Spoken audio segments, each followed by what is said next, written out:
Este seminario está organizado por el programa Aprender Siempre, del MEC, y también tiene el apoyo, tiene el auspicio, el apoyo de UNESCO y la declaración de interés de la Organización de Estados Iberoamericanos. Bueno, hoy estaremos moderando la mesa, Nicolás Jara, mi compañero, y yo, Vanina Luchino, ambos somos coordinadores asistentes del PAS. Les recordamos, para quienes vienen haciendo ya el seminario, que los objetivos de este espacio, que tiene uno de los objetivos es analizar las complejidades y particularidades de la educación de jóvenes y adultos en contexto de privación de libertad, y otro objetivo es profundizar la reflexión sobre algunas modalidades y prácticas educativas en contexto de privación de libertad desde la perspectiva de derechos humanos y de género. Bueno, primero que nada queremos hacer unos agradecimientos a la OEI, a UNESCO por ayudarnos y acompañarnos en el auspicio, a los exponentes, a Francisco, a Sonia y a Ana, que nos acompañan hoy, que pusieron su disposición, su tiempo, sus ganas y sus energías para estar hoy acá, a Sebastián Calderón y a Analía Medina, que nos acompañan como tutores, que es el área de comunicación de la Dirección de Educación. También queremos agradecer y mandar un saludo, mejor dicho, un saludo grande a Mercedes Marra, compañera nuestra, que es el cumpleaños hoy. Mandamos un saludo a la coordinación, que hoy no está con nosotros, pero sabemos que está a la lejanía. Hoy arranca el módulo 2. Arrancamos el módulo 2, ya estamos llegando a la mitad del seminario. Y este módulo lo denominamos la educación de jóvenes y adultos en privación de libertad como horizonte de posibilidad. Donde buscamos, tiene como objetivo trabajar un poco las posibilidades, las tensiones y las adecuaciones de modelos pedagógicos en lo que se denomina educación formal y no formal, ¿no? Eso se entiende entre comillas. Y la idea es que esta mesa trabaje un poco en clave de derechos humanos, en esta relación de la cuestión de privación de libertad. También nos motiva un poco indagar y analizar el deseo y la motivación de los aprendizajes que se dan en los recorridos de la educación y contexto de encierro. Y bueno, más o menos las mesas están por eso. Una primera mesa, que es la que vamos a trabajar hoy, vamos a trabajar en clave de educación en derechos humanos para jóvenes y adultos, donde va a ser algo más conceptual, algo que tenga como intentar de trazar la semana siguiente, y seguiríamos con el mismo módulo, pero en algo más de las prácticas más concretas. Bien. Por ahí, antes de comenzar con los expositores, les recordamos algunos aspectos operativos para que todos estemos al tanto. La mesa está siendo grabada, se va a grabar para luego poder subirla al canal de la Dirección de Educación, como también pasó con las mesas anteriores, así que si alguien no pudo participar de alguna de las dos mesas, puede ir ahí para buscarlas. Los micrófonos estarán silenciados, como verán apenas ingresan, se silencian los micrófonos, y es con la idea de mejorar la calidad del sonido. En caso de que nosotros vayamos viendo que también necesitemos apagar las cámaras, como ha pasado en otras ocasiones, lo vamos a hacer también con la idea de poder mejorar la calidad de la transmisión, ¿sí? En el momento en que tengamos mejor conectividad, podemos volver a activarlas. Si tienen alguna consulta o alguna duda, verán que hay un usuario que se llama Consultas y Comentarios.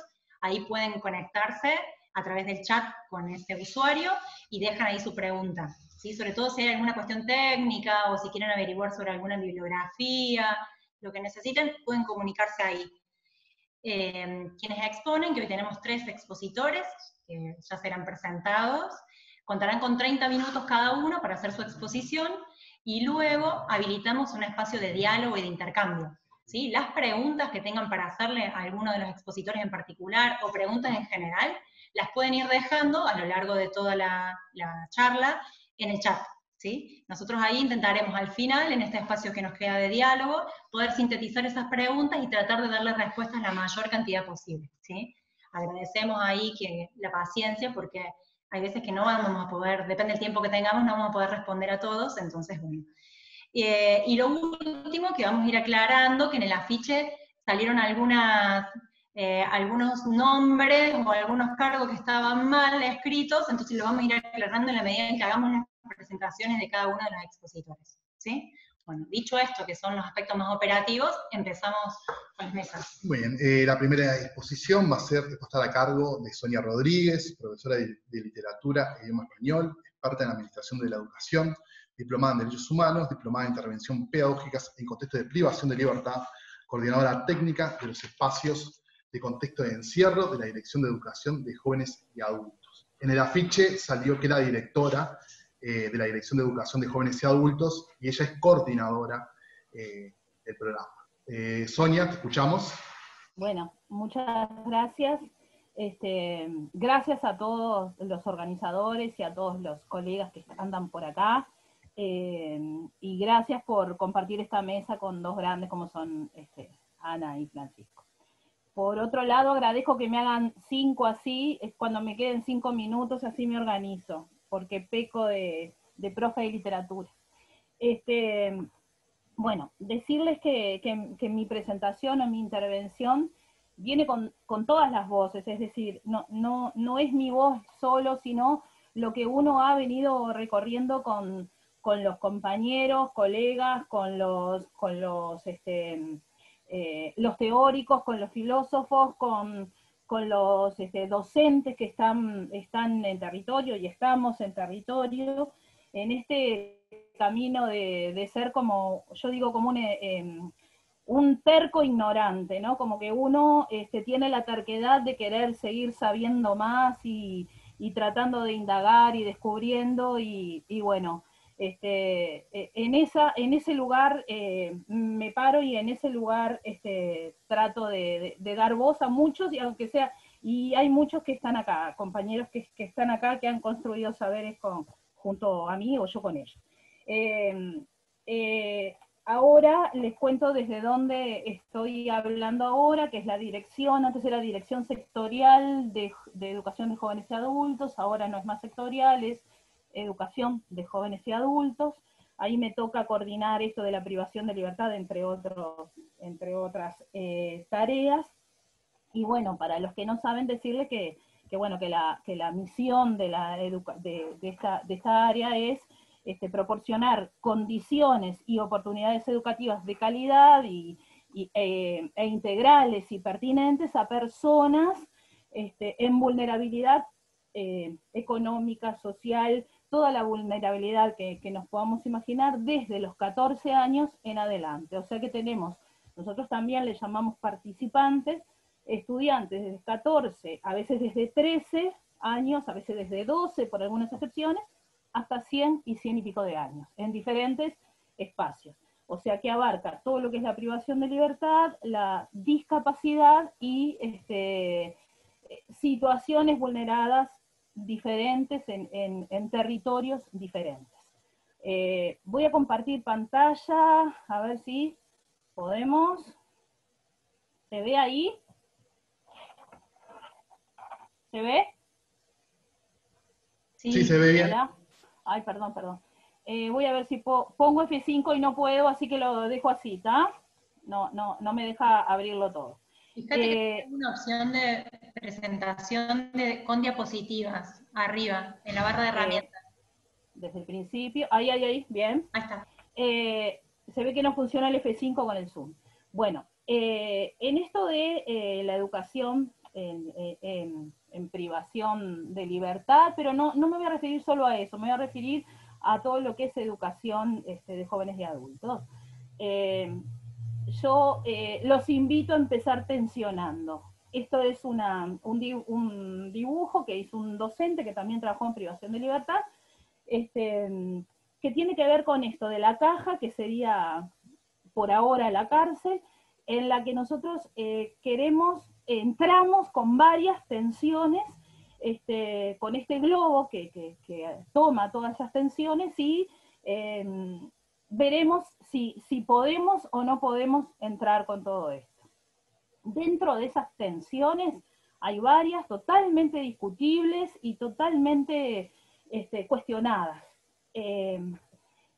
Hay algunas que, por ejemplo, si cárcel no o cárcel sí, ¿qué se hace con las personas que cometen delitos?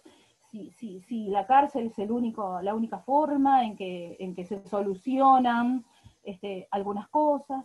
Otra tensión es la educación y la seguridad, que todos la vivimos y se han hablado en las mesas anteriores, donde la seguridad es lo que impera, y la educación se mete por esos intersticios que nos dejan o que nos permiten. También es una tensión ya sabida, lo del estudio y trabajo. Por suerte tenemos una mesa en la que podemos seguir hablando de esto, la mesa interinstitucional, en la que se tratan de resolver o por lo menos de abordar este tipo de cosas. Por otro lado, hay tensiones dentro de la cárcel cuando hay una división entre los buenos y los malos, ¿no? Los buenos seríamos los que venimos de afuera y venimos con un saber a compartir, y y los malos son los que o no los llevan, o no los traen, o no les permiten, o no, que nunca es bueno generar esta división, porque de última es la persona que está allí en la institución la que vive esta fisura, ¿no? Tenemos la tensión entre la educación formal y la educación no formal, ¿no? Entonces, si una es más válida que la otra, si una es mejor o peor que la otra. Bueno, por suerte en el área donde trabajamos, esto se resuelve, porque acá hay muchas tensiones que no se van a resolver, y hay otras que podemos ir arrimándonos a que la cuerda se afloje. Entonces, ahí donde trabajamos, en general se trabaja con ambas educaciones, si aceptamos que son dos diferentes, pero se trabaja en eje de transversalidad en esto, que después lo voy a ampliar un poquito más. Después hay una tensión en que es adulto, ¿no? Es adulto el mayor de 18 años que está en una cárcel, o no, depende de la conceptualización que manejemos, ¿no? Si sabemos que en general son jóvenes los que están en la cárcel y hablamos con esos jóvenes, no sé, se nos dificulta un poquito eso de identificarlo con el adulto, ¿no? Después tenemos la tensión entre lo que es el encierro voluntario y el encierro punitivo. No es lo mismo que un joven se encierre en su cuarto porque tiene ganas de encerrarse a escuchar música, a que se lo capte, ¿no? Se lo ponga en una institución penitenciaria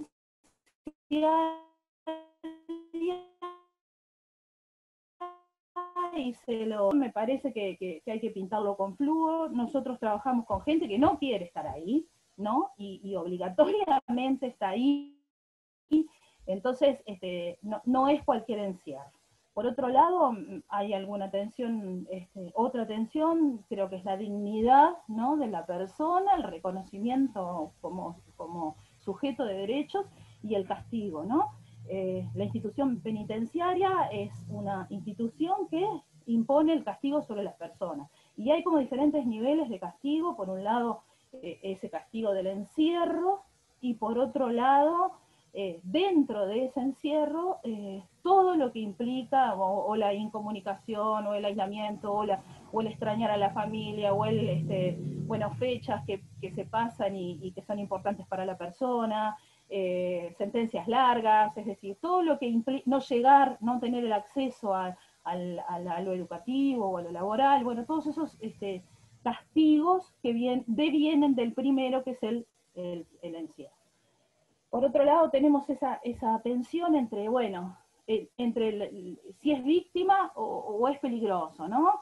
Si es víctima del sistema que construimos todos, y la persona comete un delito y entra a la institución, y nosotros la pensamos como un pobrecito, ¿no? O por otro lado lo miramos como el peligroso, como el autor de aquel delito espantoso al que le tengo que dar clase. Eso se juega mucho allí en las mesas de encuentros pedagógicos. Por otro lado, tenemos esto de tener al individuo allí, o a los individuos en la mesa de trabajo, y a veces la exigencia es la misma que en el afuera, y nos perdemos un poquito esto del contexto. Si no tenemos si no tenemos, no comprendemos el contexto, esto lo hablaron en la mesa pasada, no vamos a entender el texto. Entonces, ni la exigencia, como si estuviera fuera, perdón, ni tampoco lo mesiánico, eso que vengo a salvar a estos pobrecitos con los que le puedo atraer, con los que le puedo aportar, eso hay ahí como una tensión también. Y por otro lado, la tensión entre lo que es el participante, o sea, el que es parte de, aprendiente en el encuentro pedagógico, y por otro lado eso de que es un delincuente, un detenido, un interno, un preso, un recluso, es decir, ¿quién es ese que está allí con nosotros y al que supuestamente vamos a habilitarlo o a encontrarnos en una suerte de circulación de saberes? En estas nominaciones hay una que en realidad me gustaría detenerme, valga la redundancia, en esto del detenido. Es alguien al que se lo paró, al que se lo detuvo, al que se le puso stop y está allí como entre paréntesis, ¿no? Entonces, en ese entre es donde entramos nosotros como educadores a trabajar en la disminución de esa vulnerabilidad. A veces me preocupa, y esto siempre lo pongo en tono de preocupación, cuando pensamos en que vamos a hacer esto para que después, para que el futuro, para que cuando salgas, bueno, en realidad creo que primero tenemos que manejar ese entre, y allí donde está detenido en el espacio, y bueno, tenemos que pelear para que no esté detenido en el tiempo también, ¿no? Después, esa conceptualización de la alfabetización, ¿no? Como sinónimo de leer y escribir, ¿no? Cuando en realidad lo puse en tensión, porque la alfabetización no es solo leer y escribir, sino que, así como dice Freire, ¿no? Es darle la oportunidad de que la persona pueda leer el mundo. Después hay una tensión también en eso de lo individual y lo comunitario. La persona que entra a la cárcel en realidad genera un individualismo, un volverse sobre sí mismo, un no comunicarse, un no decir. Entonces es como difícil llevarlo hacia lo que es la comunidad, no solo de nosotros como educadores, sino desde todo el sistema de adentro de la unidad, trabajar en eso de lo comunitario. Por otro lado, que esto también se corresponde un poquito a lo que es la enseñanza formal y no formal, esto de qué valor, ¿no? Es diferente lo recreativo, lo artístico, lo que es flexible a la educación que viene con contenidos programáticos y rígidos, ¿no?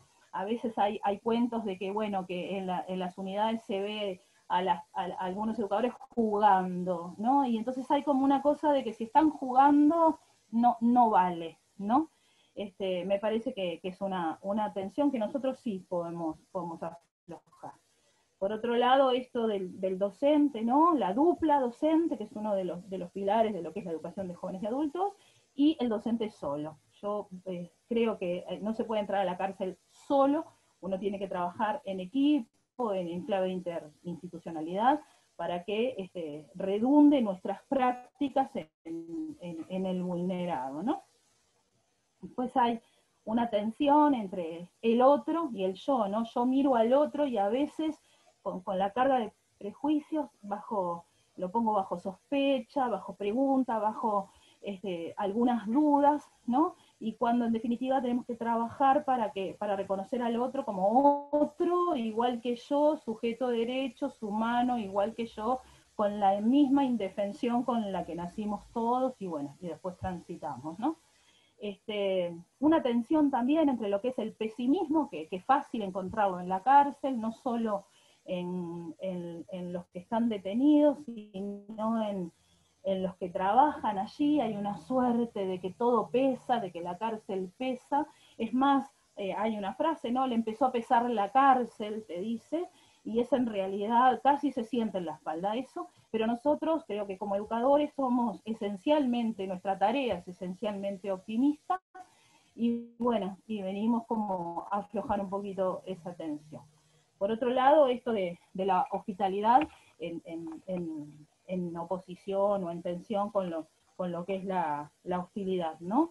Nosotros venimos como pensando que debemos dar hospitalidad al otro en lo que tiene que ver con alegrarnos, con saludar, con posibilitar, con confiar, ¿no? en que sí puede aprender, en tensión con todo lo que es la hostilidad, no solo del ambiente, sino de la hostilidad que significó como una variable en su vida en general. Y después en esto de que nosotros venimos con la palabra allí al encuentro, y venimos a dar la palabra, que el otro se expresa, que el otro rompa ese silencio con el que se está en la unidad, ¿no? Porque no está bueno hablar, no está bueno compartir, no está bueno contar, no está bueno llorar, no está bueno decir cómo nos sentimos. Bueno, entonces esa tensión es como bastante, creo que podemos trabajar allí dando la palabra. Y después quise poner el tema del poder en lo que es la institución que encarcela, y en realidad no sabía, es tan grande el poder que no sabía qué poner del otro lado, si es la debilidad, si es la obediencia, ¿no? Pero de todas formas, dejar dicho o dejar expresado que el poder en realidad se da en todos los niveles, no solo en quien lo mandó allí a la cárcel, el que determina su rutina, sino que el poder también transita entre los propios pares que están allí detenidos, ¿no? Entonces, como profe de literatura me gusta jugar con esto de las palabras, entonces invitarlos a levantar algunas palabras que Scliar dice, un pensador, un filósofo argentino, habla de que hay un lenguaje que no conversa, un lenguaje que está deshabitado, despoblado, ¿no? Y hace comunión con Juan Luis Pardo y Roberto Juarros, que hablan de un lenguaje sin voz. Nosotros a veces hablamos, decimos, y en realidad está como medio vacío, ¿no? Entonces hay, desde acá va una invitación a levantar las palabras caídas y las posibles de levantarse. Nosotros oímos en general en nuestra población estas palabras, ¿no? El tema de la vergüenza, del miedo, de no soy capaz, no me da la cabeza, no sé leer, ahora quiero hacer las cosas bien, por eso quiero aprender, porque soy analfabeto, soy burro, todo eso lo hemos oído, y no lo hemos oído solo en los centros de mayores de 18 años, sino que lo hemos oído también en los centros de privación de la libertad de adolescentes, ¿no? Y acá tenemos algunas palabras que nominan y rotulan, ¿no? Frigerio le llama a los perdidos, y nosotros los nominamos o los oímos nominar así, los encarcelados, los PPL, ahora que hay tanta sigla, ¿no? Persona privada de libertad, ellos también se autonominan como persona privada de libertad, los condenados, los acusados, los internos, los detenidos, los reclusos, en realidad no son otra cosa que población sobrante, ¿no? Pero que sí tiene coincidencias, como es, por ejemplo, no haber conocido a sus padres, como haber crecido en un contexto delictivo, con consumo de drogas, alcohol, con violencia, fuera del hogar.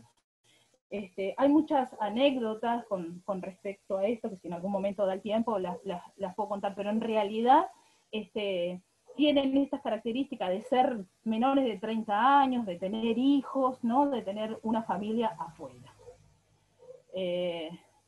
No sé por qué no lo puedo pasar.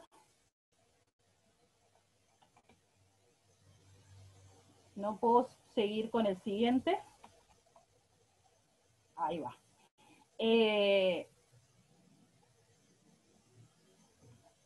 Tenemos a la vez algunas palabras que circulan, por lo menos en nuestra labor cotidiana, que es el tema del analfabeto, que en realidad es aquel que no aprendió a aprender, ¿no? Entonces, alfabetizar no es solo enseñarle a leer y a escribir, sino esto que decía, lo de leer el mundo. Entonces, en esa alfabetización van todos los procesos pedagógicos, los informales, los no formales, los formales, que convergen siempre en el aprendiente, en su educación como derecho humano, y en la búsqueda de estrategias diversas para llegar a él, ¿no? Entonces, yo siempre digo, alfabetizamos todos, no es solo la maestra la que alfabetiza, ¿no?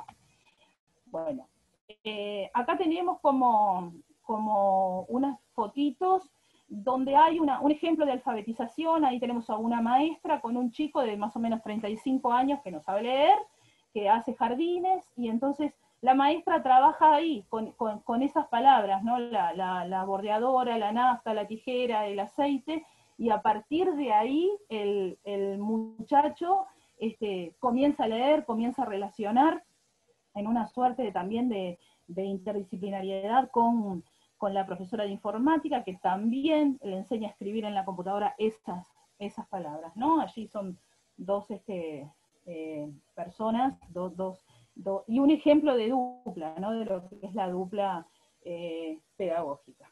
En esta suerte de dupla pedagógica, obviamente la acción andragógica, es decir, la de trabajar con el adulto, se da en clave de participación y horizontalidad, ¿no? Donde se coordina el aprendizaje a partir de los intereses y de instalar la curiosidad en lo que es por los valores culturales. Pensemos siempre que la cultura ha sido vedada para estas poblaciones. Entonces el encuentro con la cultura es como la clave para esa acción que tiene que ver con esto, con adquirir nuevos saberes que aplicarán en breve, ¿no? Por lo tanto, propongo como esta imagen de la galera, donde va a haber, que siempre uso para trabajar con todos los docentes que me toca acompañar, y decir que en esa galera tiene que haber un contenido para crear esos sentidos y para aflojar algunas de las tensiones de las que pude hablar al principio.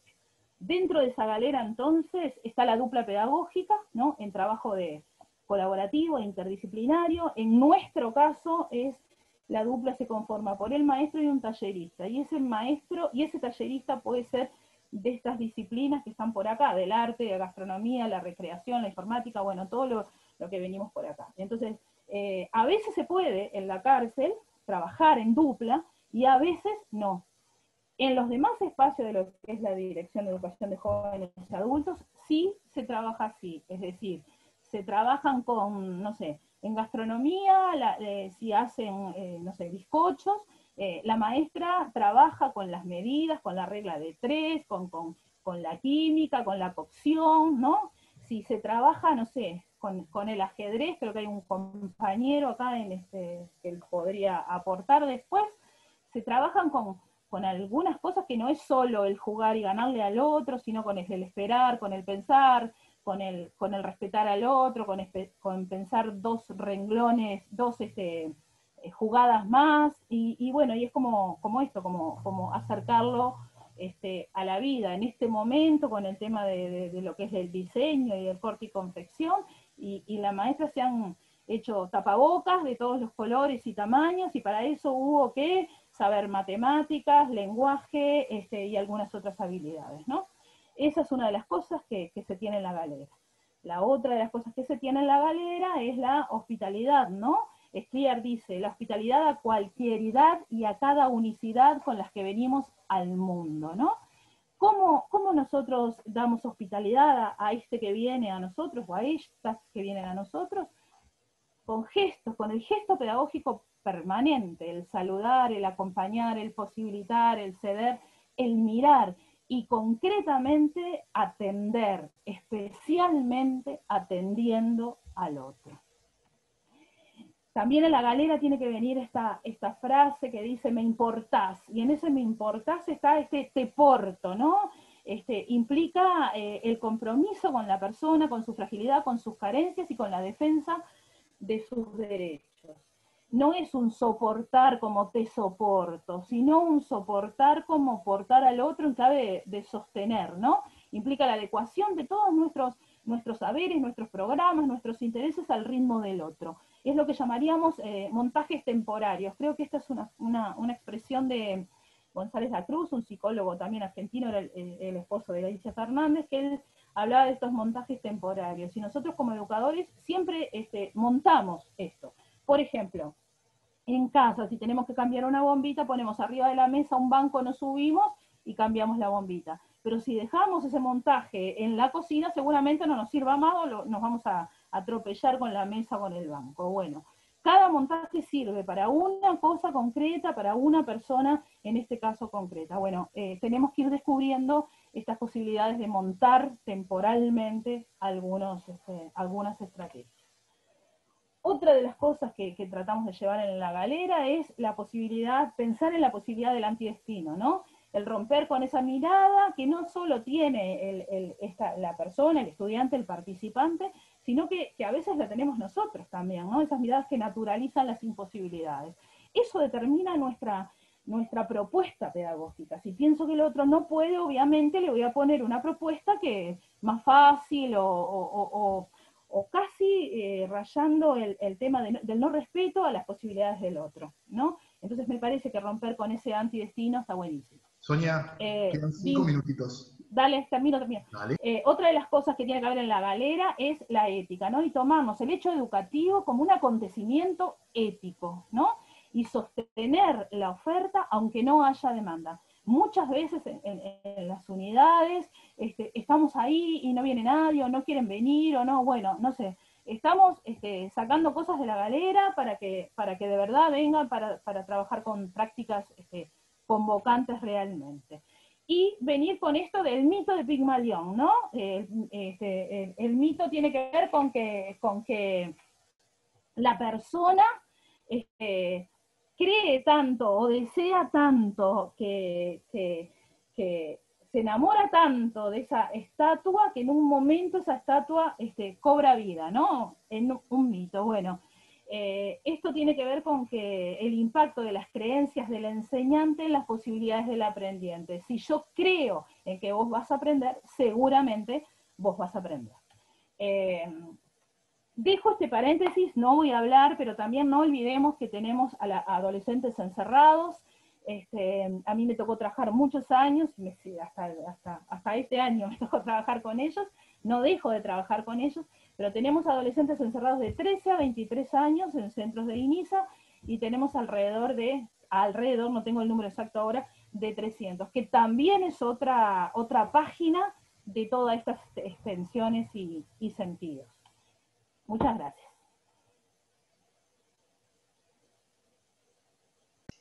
Bueno, Sonia, muchísimas gracias.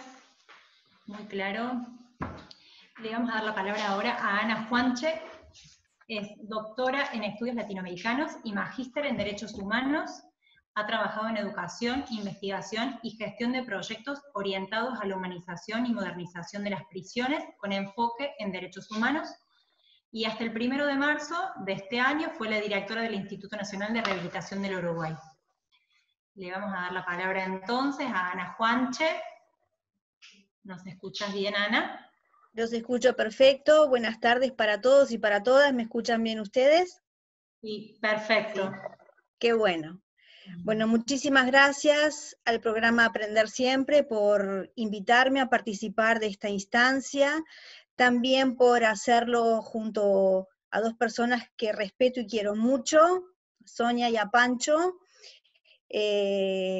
fuertes compañeros de camino en nuestro país y en América Latina, por la humanización de las prisiones y particularmente por el impulso a la educación como un derecho humano. Voy a intentar compartir la pantalla, si me lo permiten.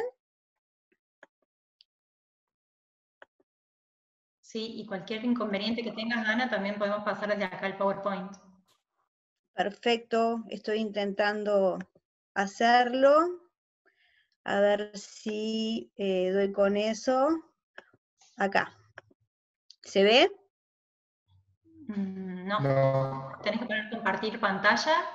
Ya lo puse. Es como Todavía raro. no. La compartimos acá si querés, ¿te parece? ¿La comparten ustedes? Sí. Y cuando vayas avanzando nos va diciendo y vamos escuchando y vamos haciendo algo sincronizado. Ay, qué pena. Ahí Bueno, va. bueno, muy bien. En la tarde de hoy a mí me gustaría plantear lo que considero que son tres perspectivas que coexisten respecto de la educación en el contexto de la privación de libertad. Pero para ello, y si pasamos a la diapositiva número 1, me gustaría en primer lugar decir o centralizar algo que puede parecer de perogrullo, pero que yo considero que es necesario colocar siempre en las exposiciones sobre la educación en la privación de la libertad. El hecho de que la educación es un derecho humano, consagrado en diversos instrumentos internacionales, y que este derecho humano tiene una particularidad que es su doble carácter, el carácter individual y el carácter social, que ha llevado, por ejemplo, que el Comité de Derechos Económicos, Sociales y Culturales haya expresado que es todos los derechos al mismo tiempo, porque a su vez es un derecho civil que promueve el ejercicio de todos los otros derechos por parte de las personas, y un derecho político porque proyecta la capacidad política de la vida humana. Es entonces la condensación de la integralidad y de la indivisibilidad de los derechos humanos. Este derecho, que ha sido consagrado por diversos instrumentos internacionales de derechos humanos, también lo ha sido de esta forma definida por la Ley General de Educación en su artículo 1, que lo reconoce como un derecho humano fundamental y que lo declara de interés general para el goce efectivo, y que para eso el Estado garantizará y promoverá una educación de calidad a lo largo de toda la vida, facilitando además la continuidad educativa. No es cualquier educación, es una educación de calidad y es una educación permanente, continuada. Podemos pasar a la segunda diapositiva, por favor. Con esta breve introducción me gustaría colocar estas tres perspectivas que considero coexisten y forman parte de ese grupo transversal de tensiones que refería Sonia en la primera intervención. Porque con distintos niveles de explicitación convergen, desde mi punto de vista, al menos tres perspectivas. Una, a la que yo denomino perspectiva tradicional, que suele asimilar a la educación con el concepto de herramienta para la rehabilitación. Y está presente, casi omnipresente diría yo, en todas las retóricas, sobre todo en las retóricas políticas, pero también en los instrumentos legales de cuño un poco más antiguo, como lo es, por ejemplo, nuestra única ley penitenciaria todavía vigente, el decreto ley 14470 del año 1976, que además la asocia a un binomio, ¿no? La educación y el trabajo son las herramientas, son los instrumentos utilitarios para la educación, depositando así un fin instrumental en la educación, que es nada más y nada menos que el fin de corregir las trayectorias desviadas, ¿verdad? Además de adosarle o de cargarle a la educación la necesidad de ocupar el tiempo libre, proyectar a la persona para la inserción laboral al egreso o cuando esté fuera de la privación de libertad, disminuir la agresividad dentro de la prisión o la violencia penitenciaria, como algunos de los ejemplos. Como decía, esta perspectiva que considero que es la predominante conceptual y retóricamente, entiendo que podría estar anclada, desde mi humilde punto de vista, en una lectura bastante restrictiva o simplificada del marco de protección que enuncian las reglas mínimas de las Naciones Unidas para el tratamiento de los reclusos, que incorporan también el concepto de reeducación como sinónimo de rehabilitación. Probablemente también producto de un antiguo paradigma ya superado, donde el delito era visto como una especie de enfermedad o desviación social que necesitaba tratarse, que necesitaba corregirse con un tratamiento penitenciario. ¿Podemos pasar a la otra diapositiva? Así, quiero hacer foco en que esta mirada necesita complejizarse, por ejemplo, a la luz de la regla número 4, que habla sobre los objetivos de las penas y las medidas alternativas a la prisión, como norte para alcanzar la reinserción en la sociedad tras la puesta de la libertad, pero además habla justamente de que la educación debe además asociarse a otras formas de asistencia, las llamas ahí apropiadas y disponibles, como por ejemplo destinadas a las otras dimensiones del ser humano, como la moral, la espiritual, la social, y podríamos seguir agregando otras. Y que todos estos programas y todas estas actividades tendrán como punto de partida las necesidades de la persona. En este sentido, me gustaría introducir la segunda de las perspectivas, que entiendo que también está presente, muy presente diría yo todavía, en el imaginario y en el quehacer dentro de la privación de libertad, que yo la llamo la mirada disciplinadora, que suele asociar o suele concebir a la educación como un beneficio al que pueden acceder quienes se adaptan o quienes se ajustan a las normas o a las reglas explícitas e implícitas de la administración penitenciaria. Y vuelvo a citar al decreto ley 14470, que justamente es el que establece la estructura del régimen penitenciario en nuestro país, con base nada menos que en esta expresión, en la corregibilidad del recluso. Y también en otro principio que es el llamado principio de la progresividad, entre otros que nombra. Pero estos dos, el de la corregibilidad y el de la progresividad, son los que estructuran la ejecución de la pena entendida como un compartimento estanco. Esto es, que la persona ingresa a la privación de libertad y que debe transcurrir evolutiva y progresivamente conforme vaya demostrando su capacidad de readaptarse a la sociedad y también de comportarse conforme las normas que establece la privación de libertad.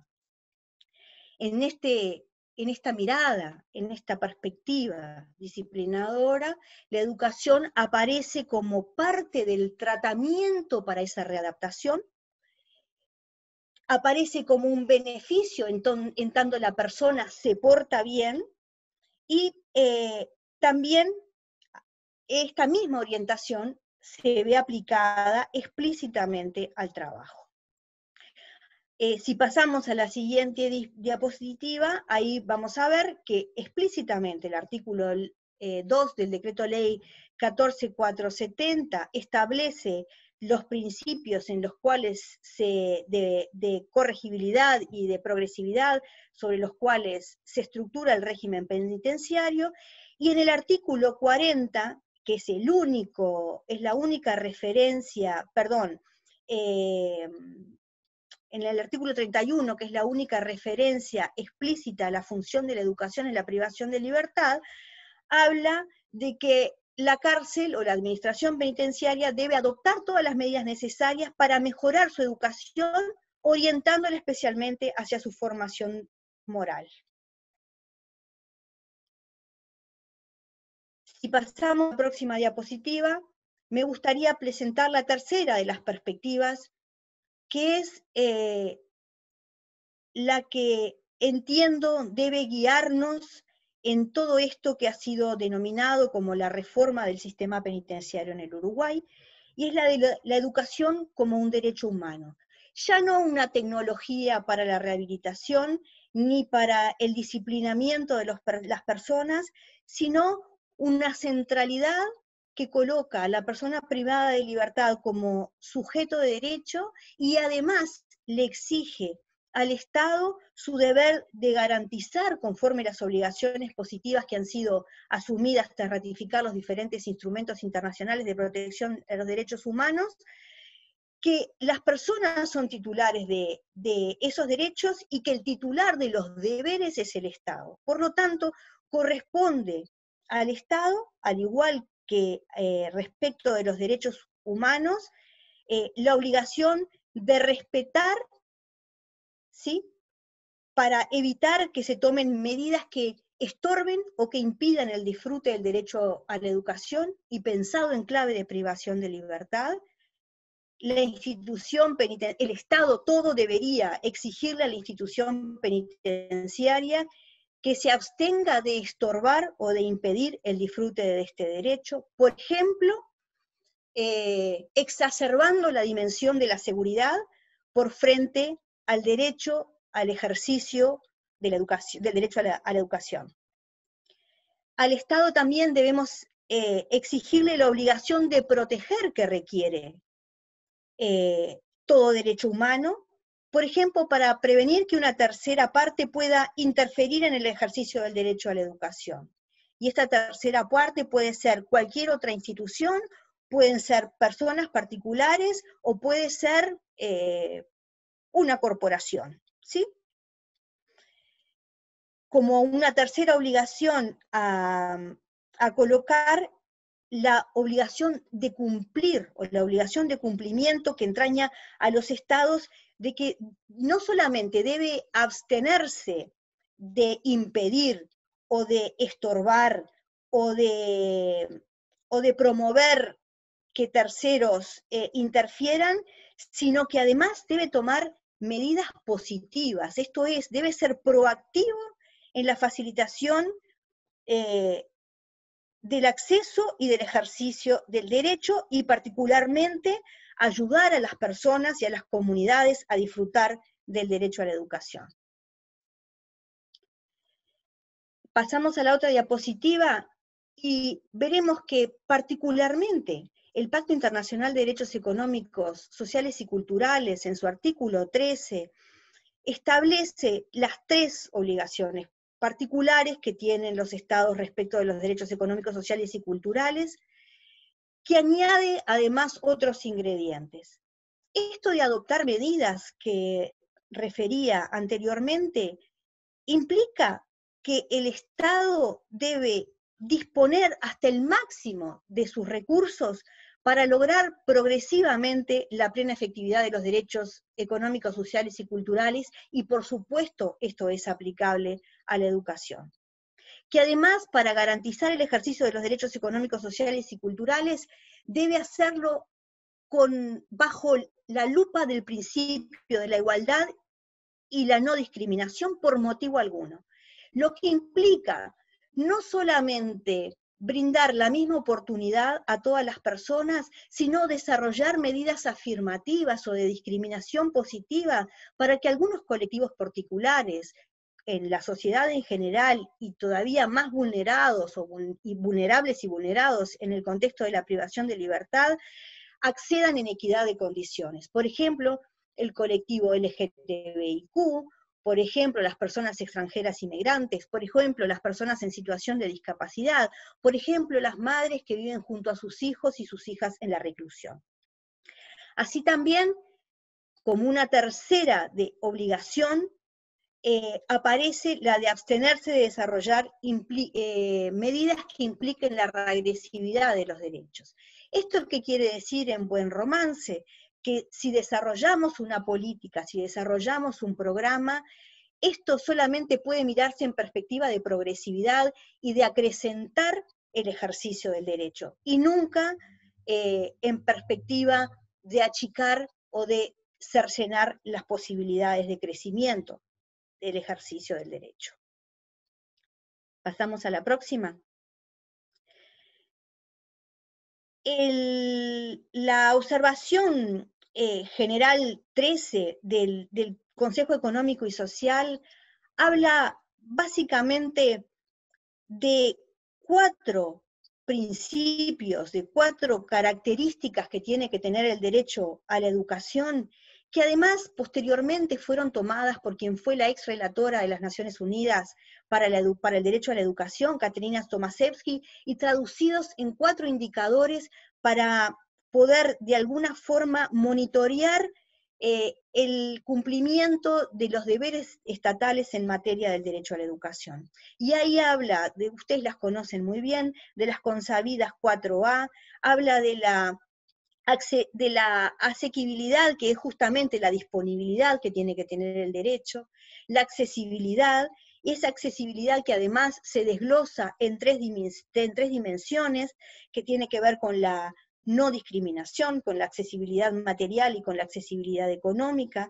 la aceptabilidad que hace al fondo y a la forma de la educación y cómo ésta se contextualiza en las diferentes propuestas, programas de estudios y métodos pedagógicos, y finalmente la adaptabilidad que hace a la flexibilidad que debe tener todo formato educativo para adaptarse al contexto y a las transformaciones de los sujetos de la educación y por supuesto de las comunidades que siempre están en permanente transformación. Pasamos a la siguiente diapositiva y con base en esta última perspectiva, que es a la que yo adhiero y a la que entiendo debe reglar cualquier reforma de sistema penitenciario que se precie de tener enfoque de derechos humanos,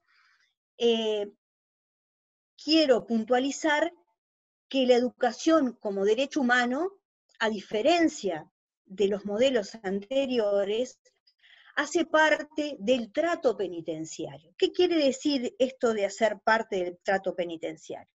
Quiere decir que la educación es parte integral de este trato y que como tal el sistema de privación de libertad, el sistema dispuesto para la ejecución penal, debe desarrollar todas las condiciones para que las personas privadas de libertad puedan desarrollar el derecho a la educación en condiciones de igualdad y no discriminación. ¿Y ello qué quiere decir en términos concretos esta expresión? Esto quiere decir que debe disponer las instalaciones, los materiales, los medios didácticos, todas las tecnologías circundantes para que el acto educativo se concrete en todos sus ciclos, en todos los formatos y en todas las modalidades. Y en especial, deberá asegurar que el acceso a la educación no sea negado como consecuencia de castigos o de motivos disciplinarios, y que en las ocasiones en que la presencialidad no sea posible por motivos disruptivos, por ejemplo, por riesgos personales o por riesgos hacia otras personas, también debe asegurar que las personas que no accedan a la presencialidad puedan sí acceder a los medios necesarios para recibirla a distancia. De igual forma, y conforme al principio de especialidad, las instituciones educativas deberán asegurar que las distintas prestaciones educativas que lleguen a las cárceles lo sean en idénticos estándares de calidad que las propuestas extramuros. Cambiamos de diapositiva. ¿Y por qué la educación es parte del trato y no del tratamiento penitenciario? Y aquí voy a colocar al menos dos razones. En primer lugar, porque si reconocemos que la educación es un derecho humano, entonces el trato penitenciario debe ser mirado como el área conceptual que organiza todos los lineamientos o todos los cursos de acción que están orientados a la realización de todos los derechos en el contexto de la privación de libertad. Y esta área de trato penitenciario implica la estructuración no solamente de esos lineamientos, sino también de programas, dispositivos de gestión, coordinaciones y articulaciones con los distintos quehaceres institucionales. En el caso concreto del Uruguay, el INR en materia de educación debe articular con todas y con cada una de las instituciones que integran el Sistema Nacional de Educación Pública, así como también debe hacerlo con cada una de las organizaciones o instituciones que desarrollan propuestas educativas por parte de la sociedad civil o instituciones privadas dentro de las unidades penitenciarias. Y esta articulación exige resolver todas las tensiones que nombró Sonia, y en particular le compete a la institución penitenciaria resolver positivamente la tensión que deviene de culturas organizacionales diferentes, pero resolverla a favor de las personas y a favor del sujeto de derechos, y no centrada o autocentrada en las necesidades de la institución penitenciaria. ¿A qué me refiero con esto? A que en particular el sistema penitenciario debe velar por armonizar su lógica fundada en la seguridad. El origen de la prisión es el castigo, es la seguridad y es la custodia de las personas, pero esto debe armonizarse con la lógica fundante de la educación, que es nada más y nada menos que el desarrollo integral de las personas. Y esto no implica que el sistema penitenciario abandone su rol custodial y que se transforme en algo permisivo y díscolo, como he escuchado decir en los últimos tiempos, y que debe estar regido por el principio disciplinador de la autoridad, sino que debe implicar que ese rol de seguridad que es privativo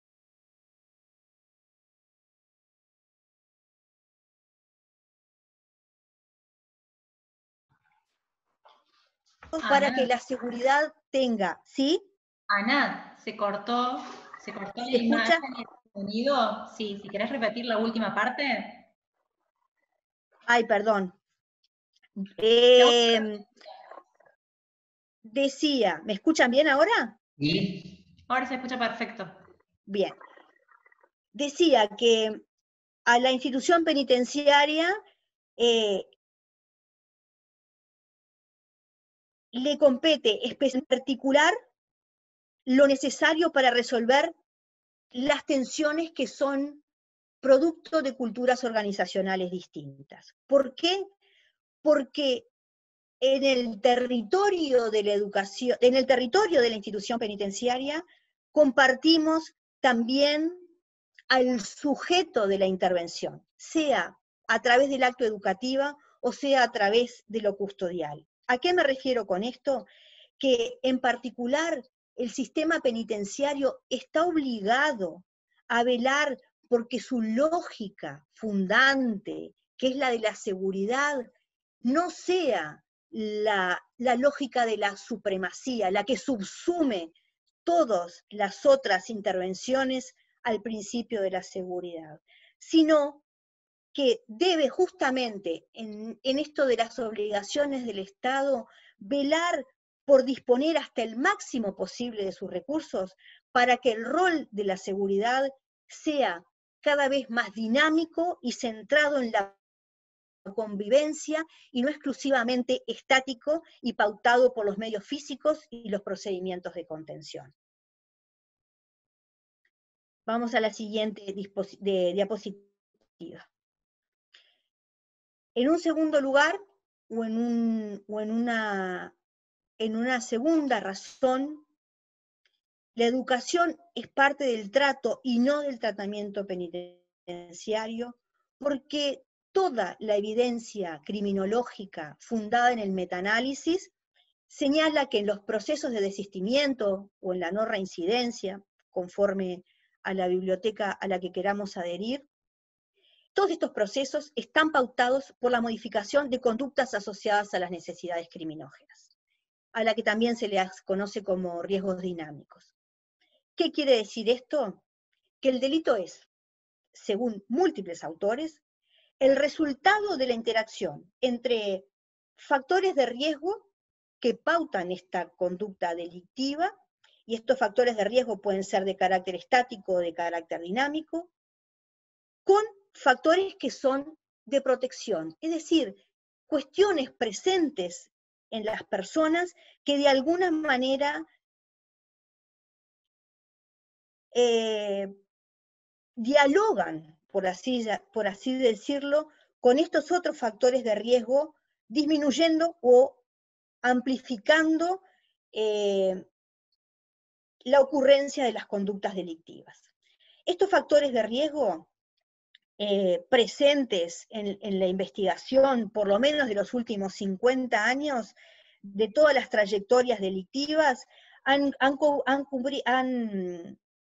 el mundo, sobre todo de los nuevos sistemas penitenciarios, han cobrado una especial relevancia, sobre todo porque permite justamente colocar la especificidad del sistema penitenciario en esto que es su mandato legal y en lo que casi todas las leyes penitenciarias de los países de la región y del mundo le encargan, que es esto de la rehabilitación, que podemos ponerle el contenido que ustedes quieran, pero digámoslo de manera general y desde mi punto de vista más inclusiva, valga la redundancia, como la intervención para la mejor inclusión social al egreso del sistema.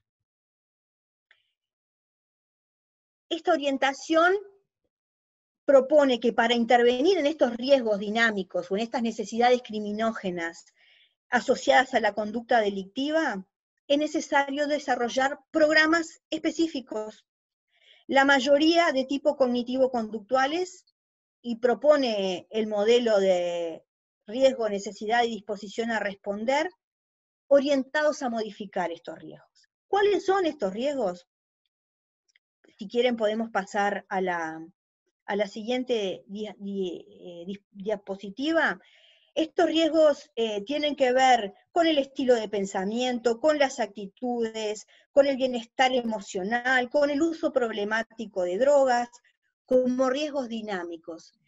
Y también con la educación, como un riesgo dinámico. Una trayectoria interrumpida más tempranamente seguramente tendrá que ver con un desarrollo cognitivo menos trabajado o menos profundizado. Pero entonces, para separar las aguas, decimos que el tratamiento penitenciario es el área de la ejecución penal que organiza los lineamientos, las intervenciones orientadas a la modificación de estos riesgos dinámicos asociados a la conducta delictiva. Y esta área, la del tratamiento penitenciario, a diferencia de lo que proponía el modelo tradicional, está constituida por una diversidad de programas que están destinados a intervenir sobre conductas muy específicas. Por ejemplo, orientados a intervenir sobre el control de la agresión sexual, sobre el control de la agresión y también sobre la prevención de la violencia de género. Están orientados a atender el uso problemático de drogas, la violencia interpersonal, la impulsividad, la ira, entre otros tantos riesgos dinámicos que no son estáticos y que son susceptibles de modificación si se trabaja sobre ellos. Pero esto no es lo único que hace el tratamiento penitenciario. El tratamiento penitenciario también desarrolla acciones para el fortalecimiento de las competencias prosociales y también para el desarrollo de competencias de protección que mitiguen la vulnerabilidad psicosocial frente al delito. Porque, como decía Sonia al inicio, si uno mira la población penitenciaria en su mayoría, es joven, con trayectorias educativas interrumpidas, provenientes de los quintiles o de los estratos socioeconómicos más desfavorecidos, y además son fundamentalmente varones. Entonces, tomando en cuenta que las prisiones alojan fundamentalmente a población vulnerada, es sobre estos riesgos que el área de tratamiento trabaja. Entonces, el tratamiento, a diferencia, vuelvo a recalcar, de lo que planteaba el modelo tradicional, es la especificidad dimanada de la obligación legal de rehabilitación que se le impone al sistema penitenciario. En síntesis, un modelo de intervención penitenciaria con enfoque de derechos humanos tiene dos dimensiones constitutivas. La del trato penitenciario orientado a garantizar el acceso y el ejercicio de los derechos humanos también en la privación de la libertad, y el tratamiento penitenciario orientado a intervenir sobre los riesgos dinámicos o las necesidades criminógenas asociadas a la conducta delictiva. El acceso, por favor, si pasamos la otra diapositiva, el acceso y el ejercicio de los derechos, y particularmente los derechos económicos, sociales y culturales, son condiciones sustantivas, necesarias, pero no suficientes por sí solas para la inclusión social al egreso, o para la rehabilitación, o para la no reincidencia. Por eso colgarle a la educación la mochila de la rehabilitación no solamente es injusto, sino que es irresponsable. Un escenario de garantías en la realización de los derechos humanos, y en particular el derecho humano a la educación de calidad y a lo largo de toda la vida, tiene que tener un fuerte correlato en los intereses, las necesidades, las vocaciones, las subjetividades de las personas privadas de libertad, y este debe ser el punto de partida para la problematización de ese destino manifiesto que muchos conciben como una realidad inmodificable. Esto es, naciste chorro, vas a seguir siendo chorro. Nací pobre, voy a seguir siendo pobre, ¿verdad? Máximas que se repiten y que terminan imprimiéndose, como también lo decía Sonia, como algo inmodificable. Que la educación avance en perspectiva de derecho humano dentro de la cárcel también exige un autoanálisis de cada uno de los integrantes de la comunidad penitenciaria para develar cuáles de estos sentidos, la educación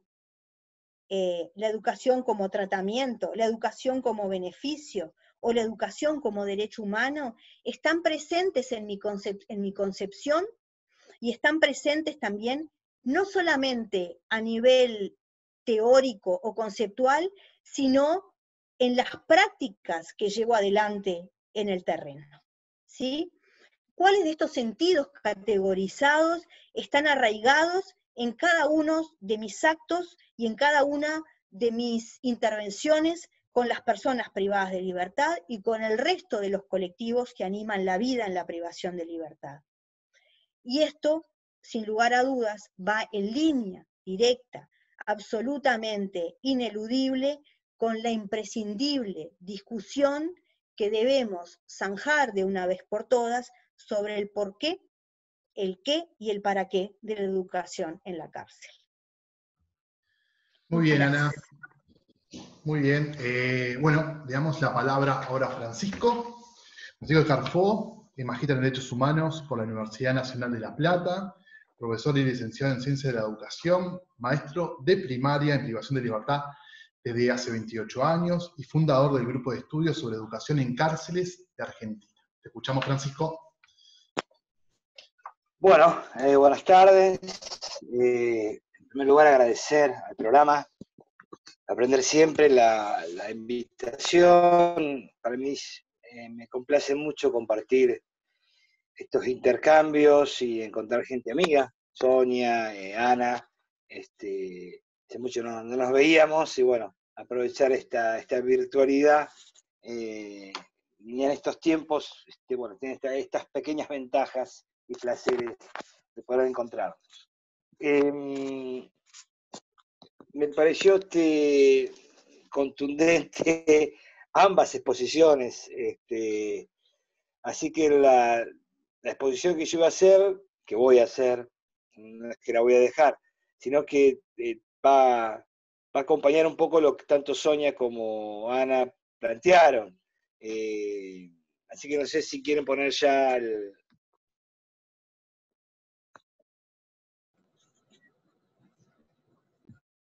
Ahí está.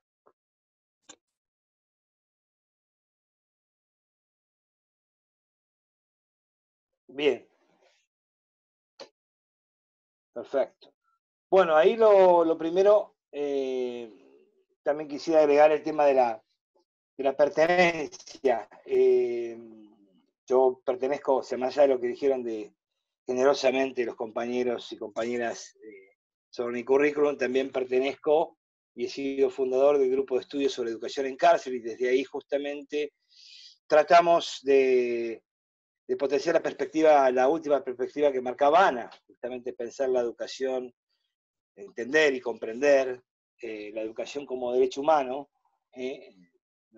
Se armó ese colectivo con maestros, maestras, profesores que veníamos trabajando hace mucho tiempo, en contextos de privación de libertad, en las escuelas públicas, dentro del contexto de privación de libertad en la provincia de Buenos Aires. Y bueno, y decidimos armar el grupo como lugar, como usina de pensar la educación como derecho humano en el contexto de privación de libertad, que era realmente un cambio paradigmático en ese momento. Hablo de esto hace 18 años atrás, así que seguimos manteniendo, y venía pensando mientras escuchaba a Ana, que sí, en verdad, esta perspectiva de la educación pensada como derecho humano cuesta y va a seguir costando, y es un poco la lucha que tenemos que dar, dentro del contexto de privación de libertad, porque en los discursos, no solamente de los servicios penitenciarios, sino de los funcionarios y funcionarias en general, vende más pensar la educación como una herramienta, como una tecnología que purifica el alma del detenido, ¿no? Entonces, me parece interesante que esa puja hay que darla. Nosotros lo hemos visto ahora en estos últimos meses en Argentina, con el tema de la pandemia y la liberación de detenidos, con los arrestos domiciliarios y demás, cómo la visibilidad de la cárcel apareció, y la agenda pública, bueno, denostó y puso el prejuicio sobre los detenidos y sobre lo que se hacía en la cárcel y el sentido de la cárcel, ¿no? Entonces, en estos sentidos me parece que es importante también ubicar la educación y ubicarla como derecho humano, no como una actividad más o como una cuestión de ocupación del tiempo. Bien, la idea es hablar un poco de la práctica educativa. O sea, me voy a recostar sobre esto que vivo diariamente, trabajar de maestro, no soy maestro todo el día, trabajo de maestro en la cárcel, en una escuela pública que está en la cárcel, así que un poco combinar eso con los sentidos, y de ahí dar o profundizar un poco más la perspectiva de educación como derecho humano. Pasamos a la segunda. Ahí está. Bien. Primero, la idea de reflexionar sobre sentidos es un poco esto de comprender para poder intervenir mejor. Parafraseo lacaniano, si se quiere, en esto de que si yo comprendo el contexto, comprendo a qué voy a la cárcel, comprendo el sentido de la cárcel, esto el por qué y el para qué, comprendo el sentido y el por qué y el para qué de la educación, seguramente mi intervención va a tener más posibilidades de generar impacto, ¿no? Por eso digo esto de pensar y comprender la práctica educativa como desde el rol docente, y acá vienen las combinaciones y en parte de las tensiones que marcaba Sonia, ¿no? La escuela, el rol docente clásico de una escuela se tensiona con un rol docente dentro de una escuela que está dentro de una cárcel, ¿no? Y eso tensiona. Lo que se construye en el aula, no es cualquier aula, el aula de la cárcel, es un aula que está atravesada por situaciones singulares, únicas, violentas, de hostilidad, de crueldad. Entonces digo, no es un aula cualquiera o pensarla como un aula más, sino que, bueno, justamente lo que se construye en el aula está partiendo de sujetos y de contextos singulares. Segundo, pensar la intervención educativa, comprender la educación socioeducativa, que está compuesta de implicaciones pedagógicas y éticas. Digo, no es una intervención sobre objetos, sino que estamos trabajando con personas, ¿no? Con personas, con un grupo humano que está dentro de un contexto como la cárcel, que es un lugar, como dijeron las chicas antes, un lugar de castigo, de tramitación del castigo, donde hay control, donde hay disciplinamiento. Entonces, digo, es un contexto que en sí va en contra de la educación, ¿no? En términos así muy, muy rápidos de pensar. Entonces, bueno, hay una implicación ahí con el contexto y el sujeto como protagonista de esa implicación docente. Digo, esto es interesante ahí, ver estas cuestiones de vulnerabilidad que marcaba Sonia, de pensar que estamos trabajando con una persona que está en situación de privación de libertad, que está presa, no que es presa, sino que está presa. Digo, esto de adjetivo y sustantivo es interesante también para analizar los sentidos y la comprensión. Una persona un sujeto que está encarcelado. Entonces, digo, la intervención socioeducativa va a tener un sentido implicado con lo ético y con lo pedagógico. Pasamos a la otra. El sentido del rol docente. Bueno, esto incluye cómo se hace la acción, tanto práctica social, en un contexto específico, en un sujeto que es parte de esa intervención, pero sí hay una norma, hay un algo regulatorio, estas normas que marcaba por un lado Ana, yo sumaría en el caso de Argentina la Ley Nacional de Educación, la Ley 26.695, es una ley también de reforma de la Ley de Ejecución Penal, más toda la normativa que tiene una institución, ¿no? Una escuela. La escuela es un lugar bastante arreglado, bastante normativo, así que es una escuela que está dentro de una cárcel, como hay un mar de normativa, ¿no? Que también cruza el contexto y también cruza la práctica. Entonces, hay que pensar que en esa cuestión social está atravesada por lo normativo, que lo normativo lo que también implica es las obligaciones, ¿no? Derechos y obligaciones que también aparecen en esa práctica social. Pensar el rol docente diferenciado totalmente, o bastante diferenciado, si se quiere, de la función de los funcionarios, y funcionarios penitenciarios y penitenciarias. Acá en Argentina hay un decreto reglamentario de la ley 26.695, que es una ley de reforma de ejecución penal sobre el aspecto educativo, y ese decreto que señala que ningún docente del sistema educativo público que trabaje en la cárcel puede ser a la vez funcionario vinculado a la seguridad. Y esto me parece muy valioso, porque justamente la vinculación pedagógica, la relación pedagógica que está en el rol docente, digo, si está mediado por la seguridad, va a ser algo viciado, algo que no va a tener el desarrollo y la expresión que sí tuviese, alguien que no está con autoridad o con una cuestión de la seguridad.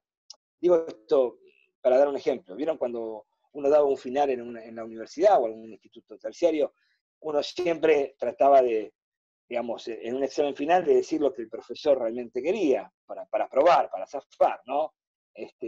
Porque oponerse o entrar en conflicto era complicado. Bueno, imaginen a alguien que está frente a un docente que pertenece al cuerpo penitenciario, donde de ese funcionario puede depender un informe, puede depender, no sé, la salida al patio, puede depender la visita, puede depender muchas cosas, puede depender la vida.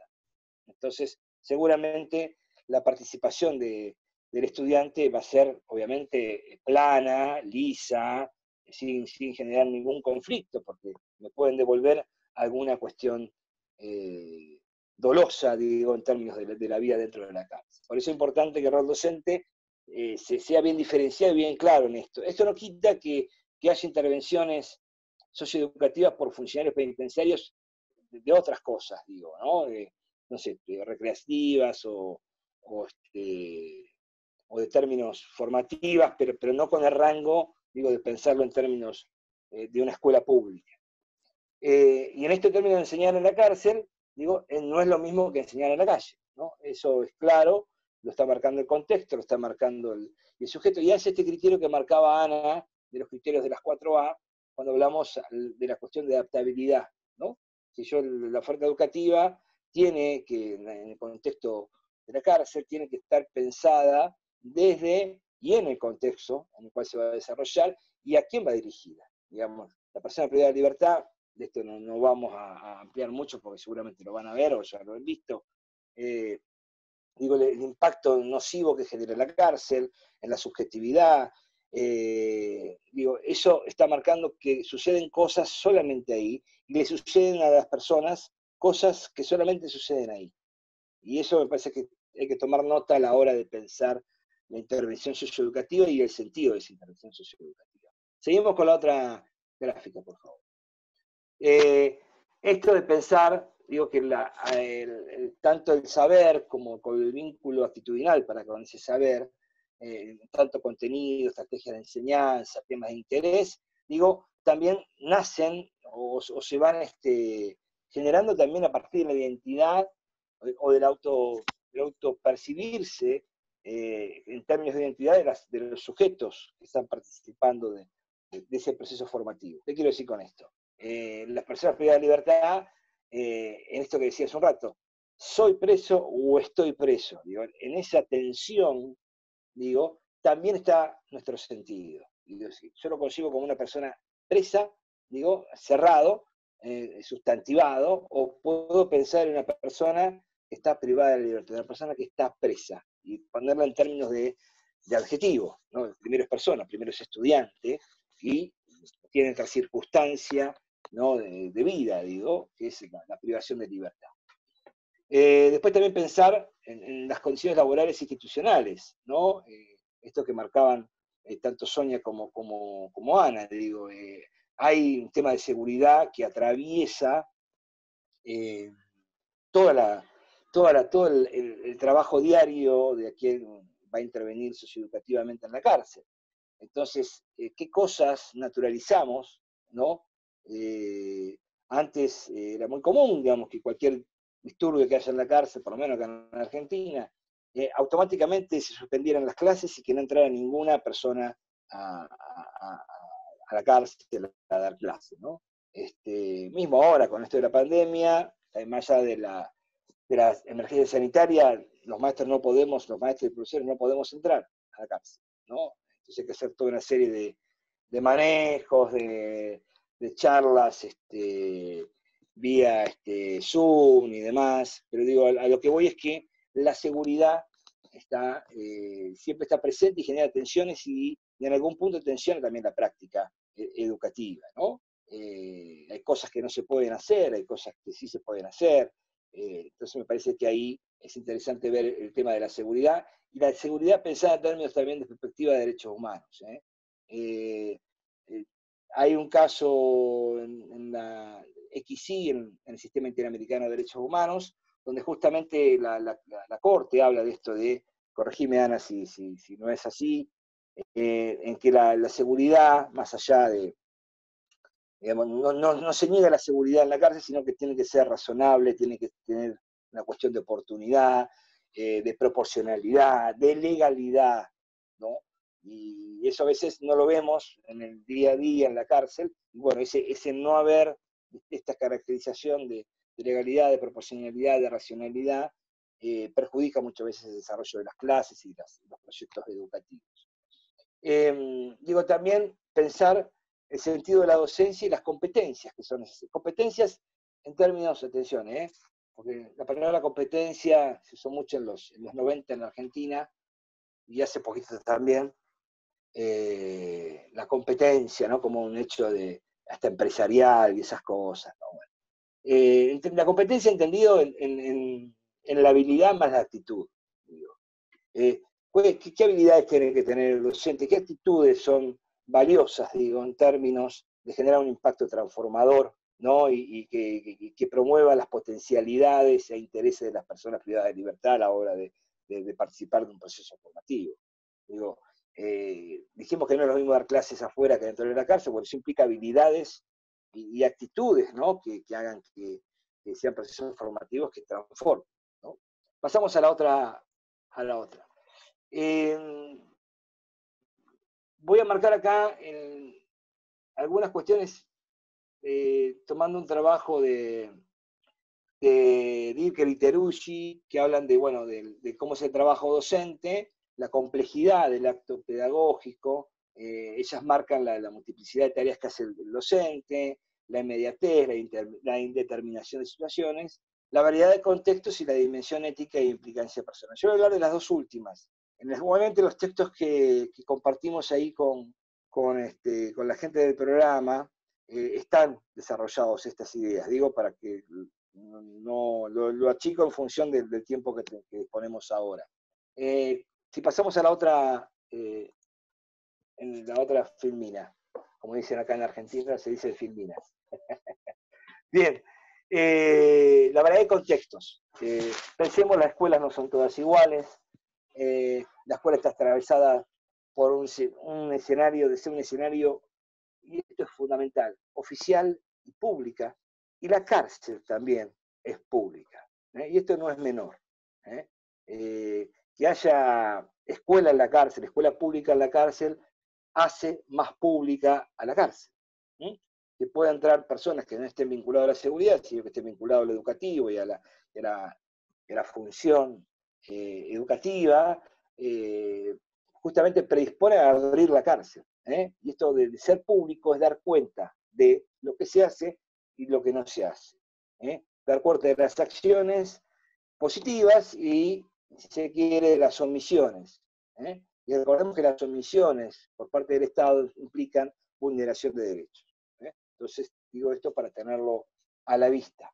Pensarla también en el contexto de la población que se atiende, esto, bueno, ya lo han dicho Ana y Sonia, ¿no? Pensar en la historia de vida, necesidades educativas, lo social, lo cultural, la cuestión de la violencia institucional, la vinculación con lo penal. Nosotros tenemos a veces muchachos que han tenido trayectorias de 10, 15 años, ya desde adolescentes, andando en este circuito penal. Entonces, eso obviamente genera una subjetividad y una manera de autopercibirse diferente, ¿no? A través de alguien que va por primera vez a la cárcel, ¿no? Después, bueno, cómo está organizada la escuela, cómo atiende esos sectores, ¿no? Bien sabemos que la cárcel se organiza por pabellones. En general los pabellones tienen como cierta caracterización, primarios, fuerzas de seguridad, ofensores sexuales, digo, bueno, hay variedad de evangelistas, digo, bueno, en función de eso también la escuela tiene que empezar a responder, digo, también a esa realidad, si se quiere, colectiva que se forma en la cárcel. Pasamos a la otra.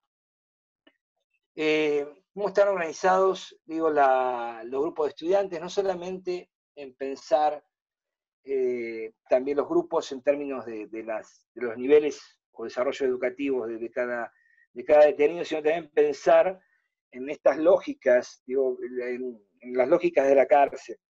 A ver, en la Universidad Nacional de La Plata tiene una extensión, la Facultad de Periodismo tiene una extensión en una unidad penal acá en La Plata, y los estudiantes pidieron que haya 2 aulas separadas. Un aula era para estudiantes de delitos comunes, si se quiere, y otra aula era para fuerzas de seguridad y ofensores sexuales. O sea, y la universidad no hubo manera de generar un solo espacio, sino que, bueno, fue la condición de contexto de los sujetos mismos en separar esa cuestión, ¿no? Digo esto para tenerlo también en la vista. Después, en contexto, bueno, los regímenes que tiene cada cárcel, si es de máxima, si es de mediana seguridad. Y digo esto porque también condiciona las lógicas que van desde el que ingresa la persona del docente hasta a la puerta hasta que llega al aula, digo, pasar, no sé, 10, 12 rejas, no es poca cosa, es una cárcel, los cambios de guardia, digo, los espacios de la escuela, los espacios de sala de profesores, cómo se pueden utilizar, los espacios comunes, es una unidad muy grande, no sé, Uruguay se tendrá unidades grandes, digo, no sé, de 3.000 o de y pico de personas, pero acá hemos tenido y tenemos unidades grandes, como la de Devoto, que capaz que la han visto por televisión, acá en Olmos, en La Plata, de 2.500, antes tenían 3.500, 4.000, ahora tienen 2.500, son unidades para 1.800, pero tienen 2.500, así que imaginen el problema de hacinamiento, de sobrepoblación. Y también ver si entre las unidades penales hay anexos para mujeres. Digo, esto no es poca cosa, mujeres y colectivos trans, digo, porque también en la estrategia de garantizar el derecho, de pensar en una escuela pública dentro de una unidad penal, también tiene que pensar cómo trabajar, digo, con la diversidad también de los sujetos que están dentro de esa unidad penal, ¿no? Pasamos a la otra, Filmina. Pensar también, digo, este contexto en términos de si es una unidad penal de ámbito rural o de ámbito urbano. Y esto no es menor, digo, porque una unidad hacia 500 kilómetros del ámbito metropolitano, acá, ¿no? Es una gran complicación para las visitas, para poder tener vinculación con las visitas, y esto, los traslados generalmente no son tan asiduos en términos de acercamiento familiar, sino los traslados entran a operar como un suplemento punitivo en términos de Foucault, ¿no? Entonces, bueno, pensar en unidades penales, digo, que si están en el ámbito rural o están alejados de los conglomerados, es más difícil, digo, el control por parte del Estado mismo, de la sociedad civil, digo, que haya visitas de funcionarios judiciales, digo, ya en general cuesta incluso un juez penal en una cárcel, imagínense, digo, si la cárcel queda 300, 400 kilómetros, ¿no? La verdad es complicado, la sociedad civil también también se le complica, entonces digo, hay que tener también a la vista el hecho de desde dónde están ubicada la unidad penal, digo, también, porque también implica también la oferta educativa, cómo va a ser. Digo, eso me parece también valioso. Y por último, en este contexto también, bueno, ¿qué población contiene la unidad penal? Digo, si hay mujeres embarazadas, mujeres con niños menores de 4 años, si hay jóvenes adultos, si hay personas con discapacidad motora o personas bajo un tratamiento psiquiátrico o declarados inimputables, digo, eso también extranjeros, digo, hay una variedad, una diversidad de colectivos sociales dentro de la cárcel, ¿no? Y que esto también genera, digo, una persona bajo un tratamiento psiquiátrico en una cárcel, digo, la situación de vulnerabilidad es mucho mayor, ¿no? Entonces también hay que estar atentos a la hora de pensar esos contextos de la cárcel. Pasamos al otro. La dimensión ética de implicancia personal. Voy a decir nada más que 2 cositas. Me parece que es importante rescatar esto del posicionamiento ideológico pedagógico. Hay una versión del mundo, nosotros tenemos a la hora de intervenir que pensar esa versión del mundo, que sostiene la acción educativa del docente, digo, qué cuestiones hacen a cómo los vinculamos con el conocimiento, con la construcción metodológica. Digo, la metodología en el contexto de creación de libertad no podrá parecerse algo de afuera, pero digo, es bastante azaroso, digo, pensar una dinámica de grupo perfecta como nos enseñan en la formación docente, ¿no?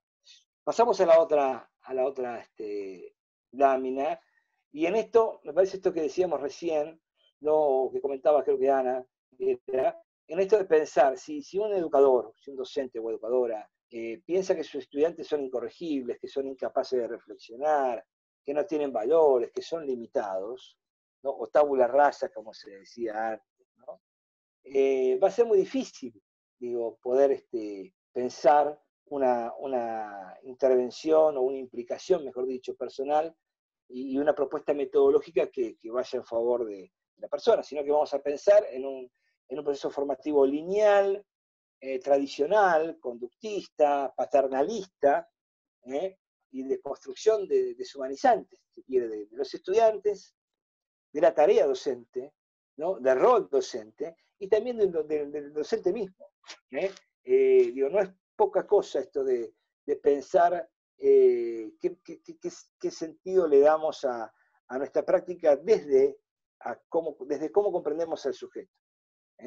Eso que me parece que tenerlo claro, porque también habla, digo, a mí les confieso, hace 29 años que trabajo como maestro en la cárcel, y cuando empecé lo primero que me dijeron fue esta frase: si le das una guía de teléfono para que la copian los muchachos.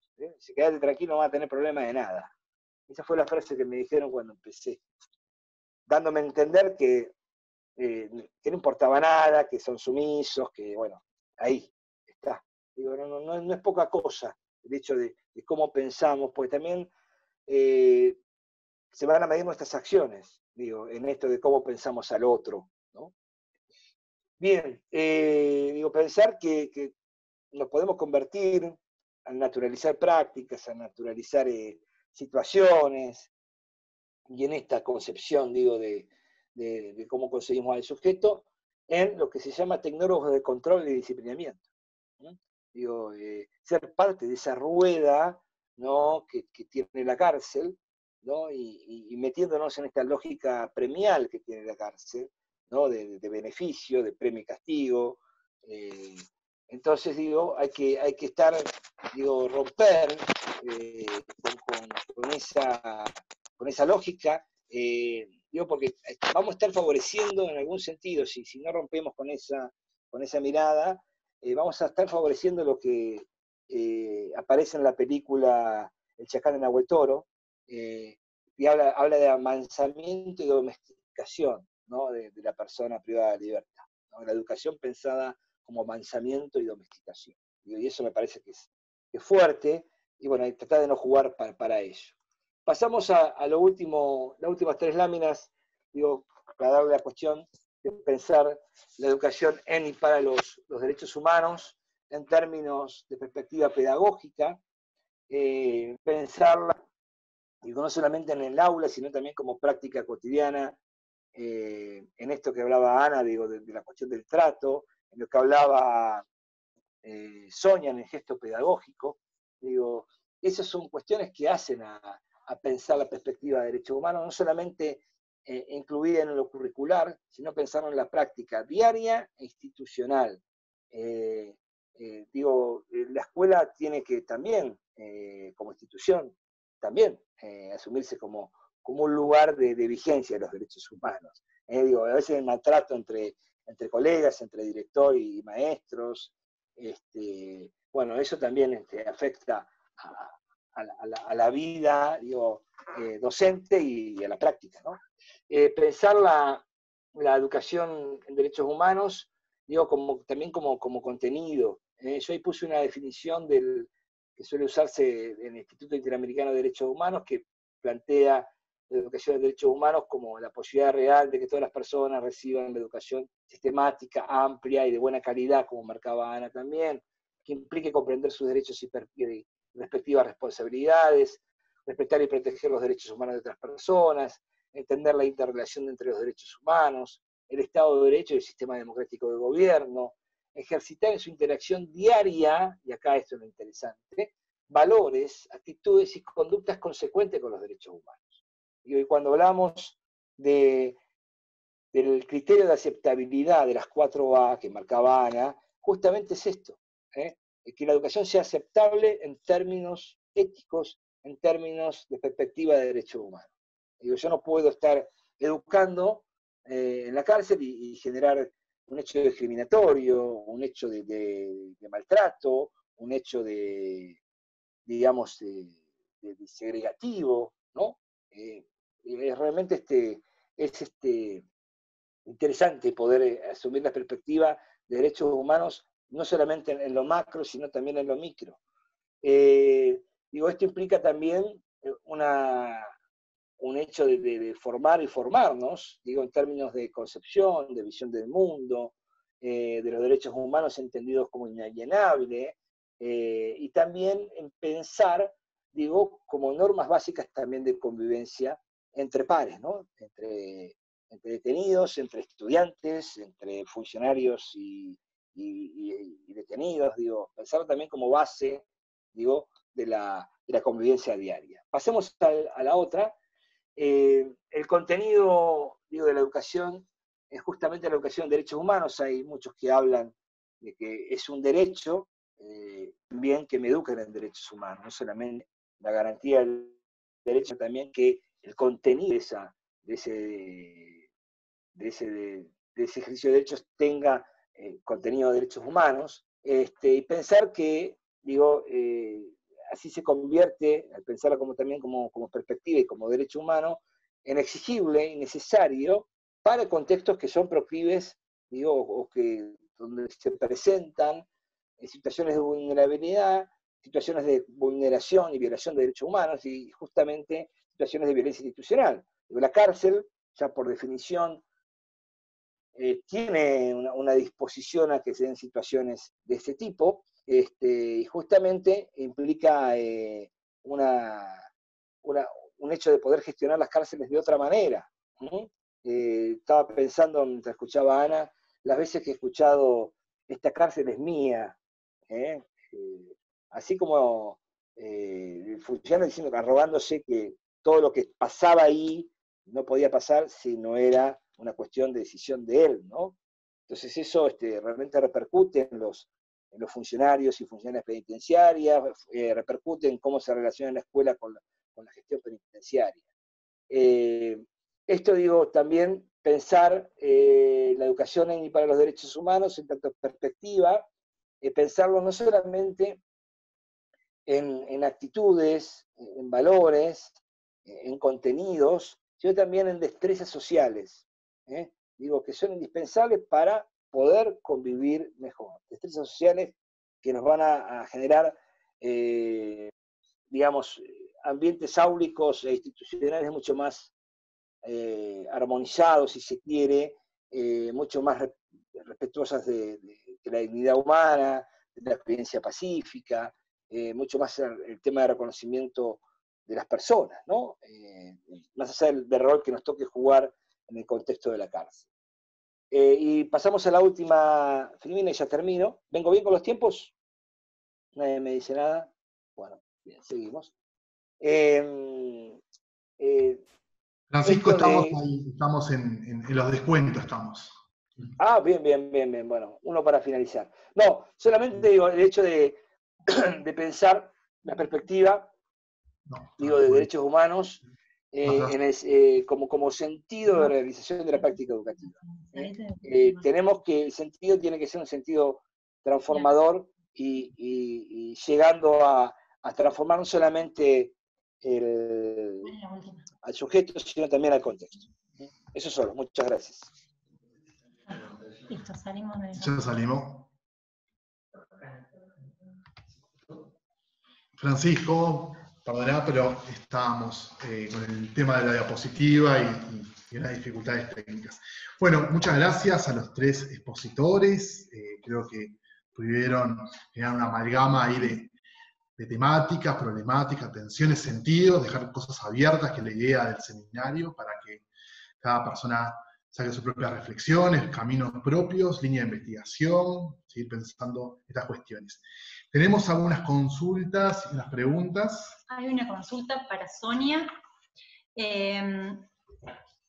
Si podés profundizar en el concepto de andragogía.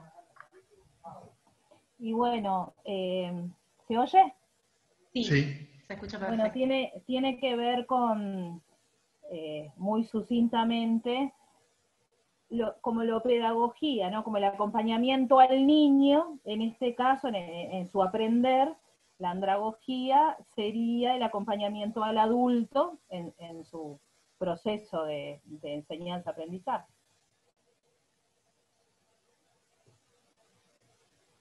Bien. ¿Puedo mandar algún material si quieres? Buenísimo. Dale. Sí. Me lo anoto.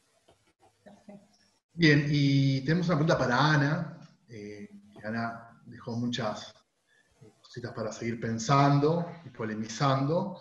Si puedes aclarar o extender un poco más el concepto de riesgo dinámico. ¿Qué implica? ¿Cuáles son los elementos que la componen? También puedo mandar materiales, pero también sucintamente puedo contarles que básicamente hay un conjunto de características que predominan en algunas personas y que están asociados al comportamiento delictivo. Los riesgos están caracterizados por ser estáticos o dinámicos. Son riesgos dinámicos, son riesgos estáticos, por ejemplo, la edad y su incidencia en el delito. Pero este es un riesgo que no puede modificarse. La edad es un riesgo estático, ¿verdad? Cuanto más tempranamente una persona inicia su trayectoria delictiva, más contundente tiende a ser y más difícil es el proceso de desistimiento o de abandono de la trayectoria delictiva. Eso dice básicamente la evidencia.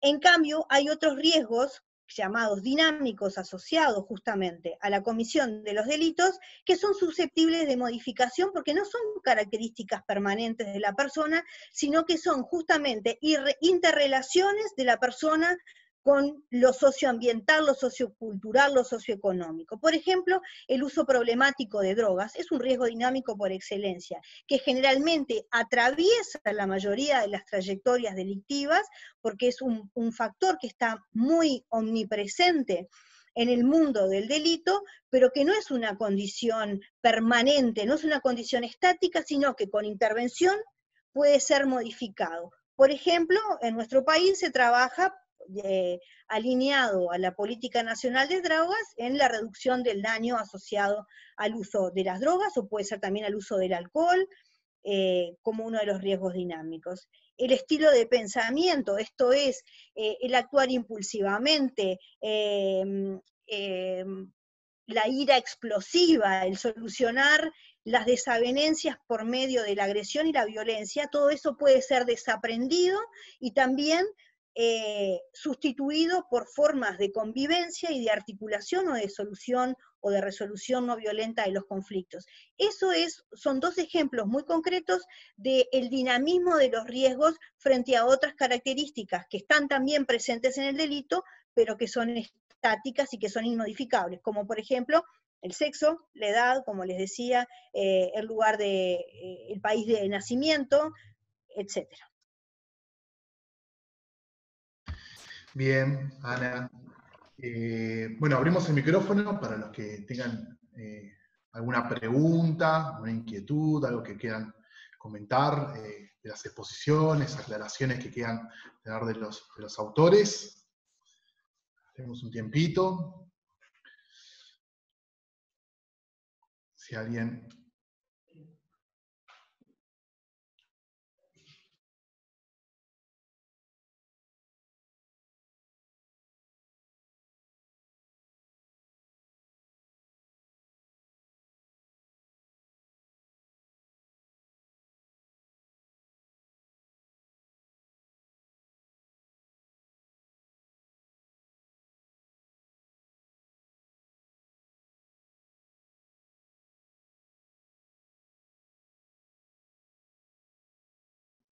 ¿Qué pasó? ¿Pasó algo? No me parece. Usted tiene internet por cable, solo se nos cortó.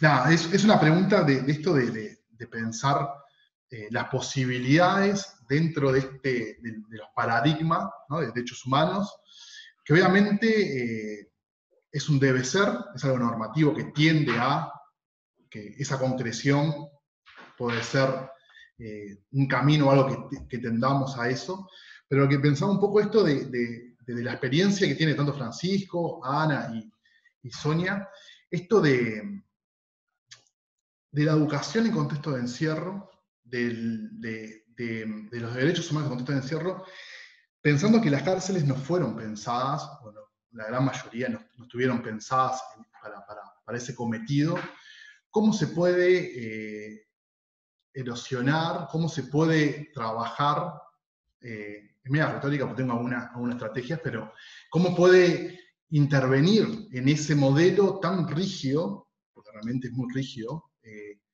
lo que es un sistema penitenciario y lo que son las unidades y su cotidianidad.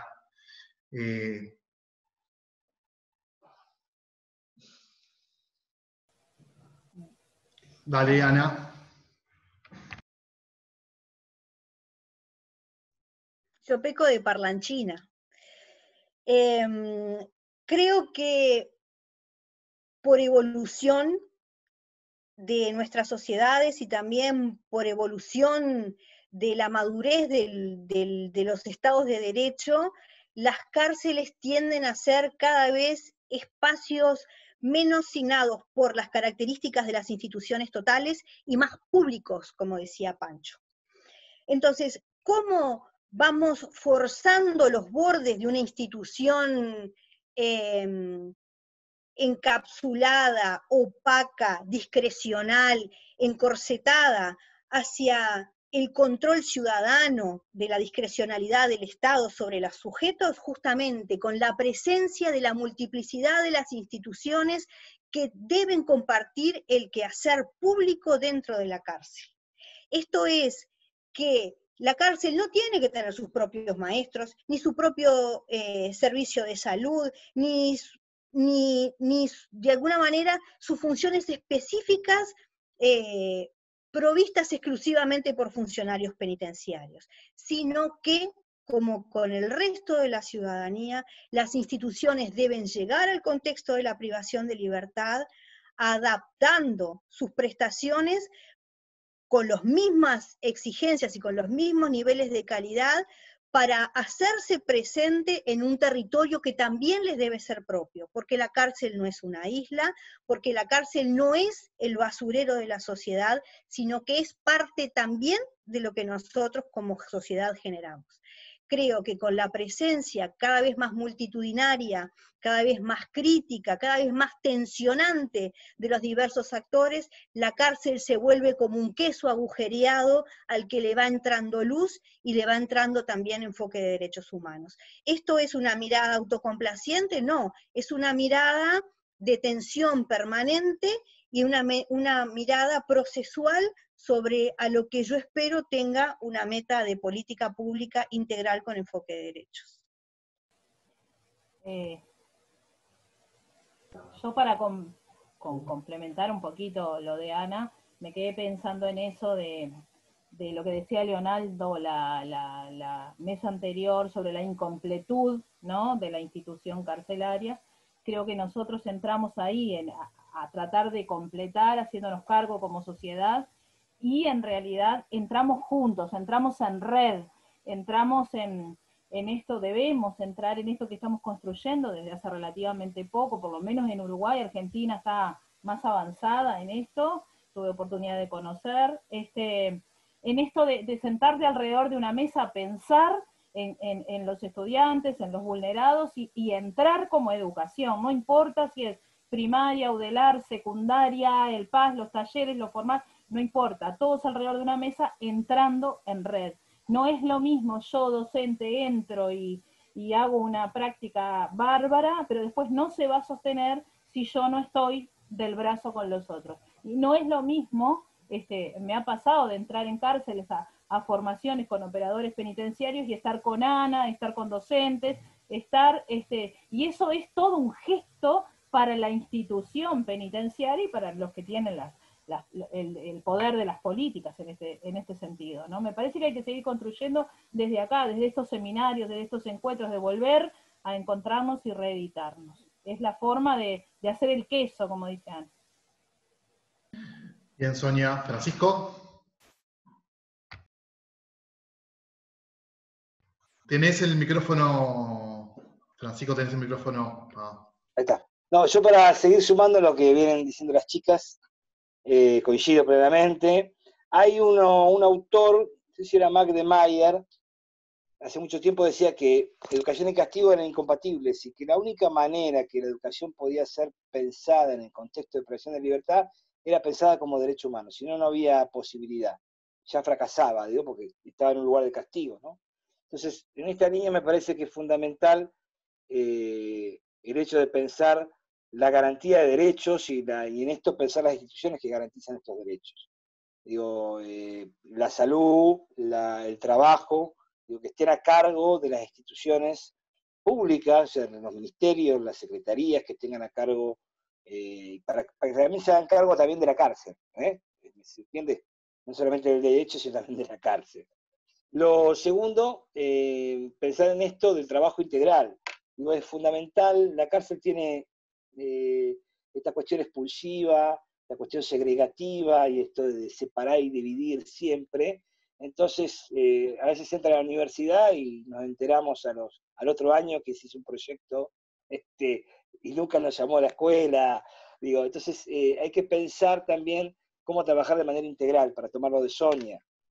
Digo, ahí se fortalece la comunidad educativa. Esta idea de comunidad educativa tiene que estar presente. Todos podemos ayudarnos, todos necesitamos ayudarnos, porque el poder de la cárcel es muy fuerte y nos cansa. Por eso siempre hablo de sostener, hay que sostener como sea. A veces tenemos más oportunidades, a veces menos oportunidades, a veces hay momentos que tenemos una buena gestión, una gestión abierta, ¿no? Entonces podemos hacer un montón de cosas, después no, otra gestión más pensada en la seguridad, entonces te venís para atrás. Y bueno, entonces el hecho de sostener. Y me parece que también es fundamental, no sé si, yo la verdad no recuerdo si lo he visto en el programa que ustedes plantean, pero sí la formación también de los funcionarios y funcionarias penitenciarios también es vital. Una formación con perspectiva de derechos humanos también es necesaria, vital para acompañar, digo, la transformación de este lugar. Si no, va a ser muy difícil, con maestros, profesores, escuela pública, va a ser interesante, va a ser importante, pero no vamos a llegar mientras no tengamos funcionarios y funcionarias penitenciarios formados, digo, y formadas con perspectiva de derechos humanos.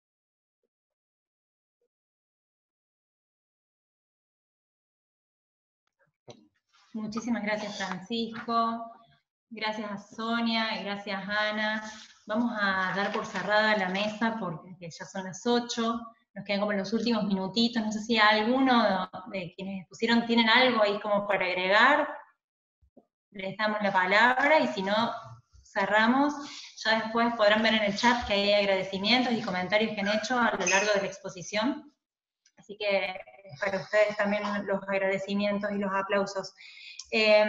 Recordamos para quienes están haciendo el seminario, los próximos días esto va a estar grabado y va a estar subido a la página del canal de YouTube de la Dirección de Educación, así que si se quedaron con ganas de volver a verlo, pueden, y si no, pasan el link a otros para que lo puedan ver. Y nos volvemos a juntar en un Zoom, en vivo, el miércoles que viene a las 18 horas, y ahí vamos a contar con la presencia de Alicia Álvarez, que es de la Mesa Interinstitucional de Educación, Adrián Pastorino, que es participante de talleres de programas Aprender Siempre, Federico Piñata, que es educador del programa Aprender Siempre, y Martina Pedocci, que es de la Universidad de San Martín, Argentina, para seguir pensando esto de la educación en contextos de encierro, en privación de libertad, desde los derechos humanos. No sé, Nico, si... Buenas noches y nos vemos pronto. Chao. Muchas gracias a todos los que nos acompañaron.